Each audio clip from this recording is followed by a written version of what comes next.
Hi friends, எங்கள் ஊர் புகழிமலை முருகன் கோயில் பாருங்கள் எப்படி இருக்குன்னு பாருங்கள். முன்னாடி என்ட்ரன்ஸ்லேயே வந்து உங்களுக்கு காமிக்கிறேன் பாருங்கள். இது சத்திரம் போகிற ரோடு, டிஎன்பில் ரோடு. இது பார்த்திங்கன்னா வேலூர் பரமத்தி போகிற ரோடு. இது எங்கள் ஊர் முருகன் கோயில் பாருங்கள் எப்படி இருக்குன்னு பாருங்கள். முன்னாடி தோற்றம் சூப்பராக கட்டியிருக்காங்க. இன்னும் நான் உள்ள என்ட்ரன்ஸில் போய் வீடியோ போடல. அழகாக இருக்குது பாருங்கள் முன்னாடி தோற்றமே. இது பார்த்திங்கன்னா இந்த வரி கேட்டு இருக்கிறது வந்து அதில் டெய்லி வந்து அன்னதானம் நடக்கும். டெய்லி சாப்பாடு போடுவாங்க.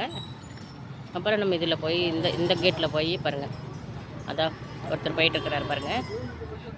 அந்த நேர் போய் நம்ம சாமி கும்பிட்டுட்டு மேலே போகிற மாதிரி இருந்தால் மேலே படியில் போய்க்கலாம்.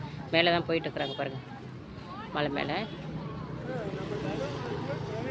அதனால போயிட்டு வந்துட்டுருக்குறாங்க. ஓகே ஃப்ரெண்ட்ஸ், எங்கள் ஊர் முருகன் கோயில் எப்படி இருக்குன்னு கமெண்ட்டில் சொல்லுங்கள். பிடிச்சிருந்தா லைக் பண்ணுங்கள். இது புகழிமலை முருகன். இது எதுக்கு சிறப்புன்னா, செவ்வாதோசம் இருக்கிறவங்களுக்கு சிறப்பான கோயில்.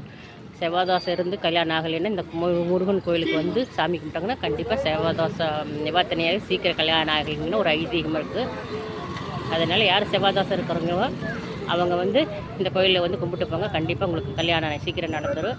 அப்படி இந்த கோயில் எங்கே இருக்குன்னு வேணும் கேட்டிங்கன்னா எனக்கு கமெண்டில் கேளுங்க. உங்களுக்கு வந்து லொக்கேஷன் அனுப்பிவிட்றேன். ஓகே ஃப்ரெண்ட்ஸ், பாய். என் ஃப்ரெண்ட்ஸுங்களுக்கு எல்லாத்துக்கும் பாய். சப்ஸ்கிரைப் பண்ணுறதுக்கு எல்லாத்துக்கும் பாய்.